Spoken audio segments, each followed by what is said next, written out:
Muy buenos días. Lo he dicho en otra ocasión y creo y lo sostengo. Pienso que la mayoría de los problemas que tenemos el día de hoy entre relaciones humanas es porque no sabemos comunicarnos, no sabemos escuchar. Inmediatamente nos creamos nuestros prejuicios y hacemos acusaciones y juicios en contra de nuestros hermanos sin antes escuchar bien. A los discípulos les pasaba lo mismo con Jesús. Jesús decía algo y ellos inmediatamente se empezaban a hacer ideas, empezaban a formular pensamientos, empezaban a mirarse entre ellos en lugar de prestar atención a lo que Jesús les estaba diciendo. Si eso le pasó a los discípulos con Jesús, imagina qué cosas no podrán suceder entre nosotros. Con mayor razón deberíamos de tratar de irnos más despacio, no sea que terminemos juzgando a Jesús en lugar de escuchar lo que el Señor Jesucristo quiere decirnos. Leamos el Evangelio y seguramente que al meditarlo le prestamos atención y si lo escuchamos, Él nos va a hablar. Porque el problema no es que Él no hable, el problema es que muchas veces nosotros no queremos escucharlo. Dice así: en aquel tiempo, cuando los discípulos iban con Jesús en la barca, se dieron cuenta de que se les había olvidado llevar pan. Solo tenían uno. Jesús les hizo esta advertencia: fíjense bien y cuídense de la levadura de los fariseos y de la de Herodes. Entonces ellos comentaban entre sí: es que no tenemos panes. Dándose cuenta de ello, Jesús les dijo: ¿por qué están comentando que no trajeron panes? ¿Todavía no entienden ni acaban de comprender? ¿Tan embotada está su mente? ¿Para qué tienen ustedes ojos si no ven y oídos si no oyen? ¿No recuerdan cuántos canastos de sobra recogieron cuando repartí 5 panes entre 5,000 hombres? Ellos le contestaron: 12. Y añadió: ¿y cuántos canastos de sobras recogieron cuando repartí 7 panes entre 4,000? Le respondieron: 7. Entonces él dijo: ¿y todavía no acaban de comprender? Una simple advertencia que Jesús les dijo: cuídense de la levadura de los fariseos y de Herodes. Y ellos inmediatamente empiezan a hacer sus conjeturas. Detente, no te adelantes, no pienses más, no trates de justificar o de poner palabras o pensamientos en la otra persona. En tal caso, lo más sensato es preguntarle: ¿a qué te refieres cuando dijiste eso? Me ha pasado a mí muchas veces y seguramente a otros les ha pasado conmigo, que piensan muchas cosas o pienso que lo dijo por esto, y cuando después le pregunto: a ver, explícame esto, me doy cuenta que yo había entendido mal o que muchas veces no se expresaron bien, pero no quiere decir que lo que escuché era lo que querían decir. Suena un trabalenguas. Te lo pongo de esta forma: yo soy responsable de lo que yo digo, no de lo que tú entiendes. Suena muy agresivo, pero es la realidad. E incluso si lo digo mal, más bien pregúntame: ¿qué fue lo que quisiste decir?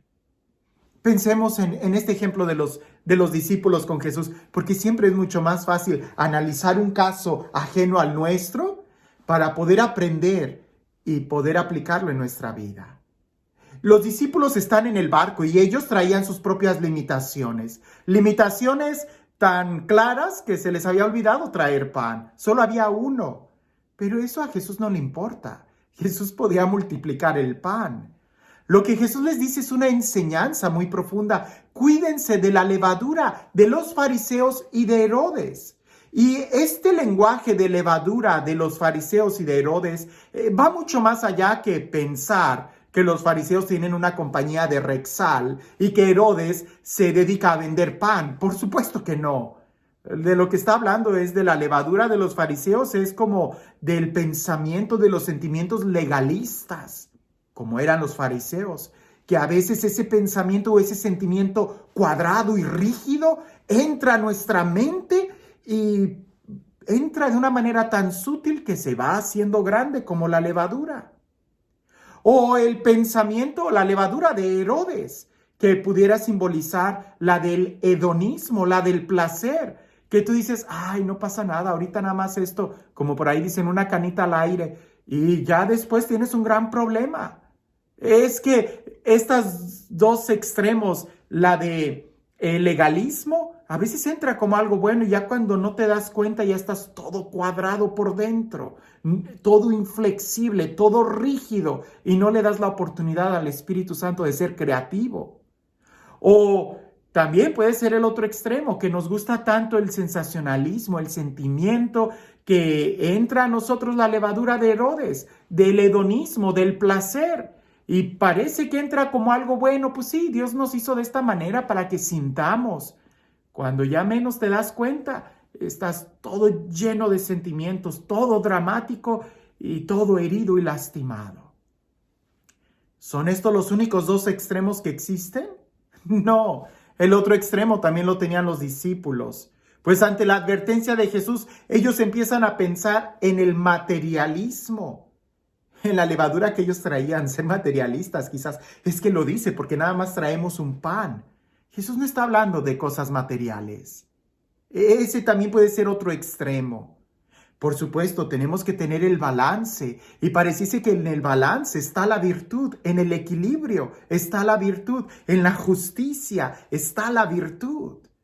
El tener todo en balance. Jesús los regaña y les dice, bueno, que ustedes no estuvieron presentes en la multiplicación de los panes. ¿Cuántos había? ¿Cuántos comieron? ¿Cuánto sobró? ¿Tan embotada está su mente? El centro de la enseñanza de Jesús está en el amor, en la caridad. Lo más importante está en el amor. Esa es la enseñanza de Jesús.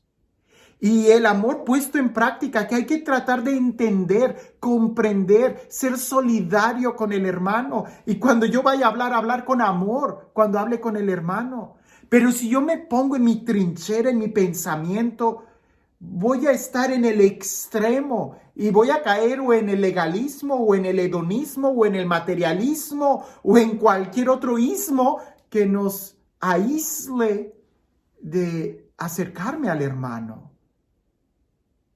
Jesús está con nosotros y nos ha hablado del amor.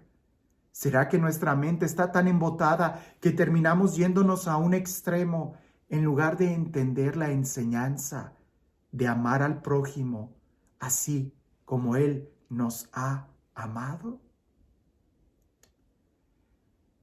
Este Dios que hace oír a los sordos y ver a los ciegos, este Dios que es capaz de darnos un nuevo corazón, que sea Él quien el día de hoy sea capaz de cambiar nuestra mente, abrir nuestra inteligencia y recibir su palabra. Que sea Él quien el día de hoy nos bendiga. En el nombre del Padre, del Hijo y del Espíritu Santo. Cuentan por ahí que había unos padres de familia que se preocupaban mucho por la educación de sus hijos y les hablaban de muchas maneras que lo más importante era el amor y los trataban de dar con ejemplo y los cuidaban por amor. Pero en una ocasión los llevaron a la playa y estaban jugando los niños en la arena cuando vieron de lejos una mujer un poco descuidada físicamente, jorobada, y estaba agachada levantando cosas de la arena y las ponía en una bolsa. Los papás llamaron a los niños y le dijeron, acérquense, no estén cerca de esa mujer. La mujer, cuando pasó muy cerquita de los niños, los miró, les sonrió, los papás cubrieron a sus niños y la mujer anciana siguió caminando toda jorobada, recogiendo cosas de la arena y poniéndola en una bolsa que ella llevaba. Fue hasta después que se enteraron que la señora lo que hacía era levantar cristales de la arena para que los niños no se fueran a cortar cuando estaban jugando ahí. ¿Cuál era la enseñanza del amor? que los padres estaban diciéndole y enseñando a sus hijos si no eran capaces de entender o preguntar qué era lo que hacía esa señora, que dedicada toda su vida a cuidar a los niños, ya hasta una joroba llevaba encima. No tanto la que traía en la espalda, sino la del juicio que los demás hacían por ella o con ella, por no tratar de entenderla o ayudarla. El amor es lo que hace que tú seas posible de entender a los demás. Y esa mujer anciana tenía mucho amor porque entendiendo y comprendiendo a los niños, les estaba cuidando la arena para que no se lastimaran. El día de hoy, nosotros amamos tratando de proteger o somos capaces de darnos a los demás en el amor. El verdadero amor es el que sale de nosotros y nos ayuda a ponernos en los pies del hermano. Que tengas un excelente día.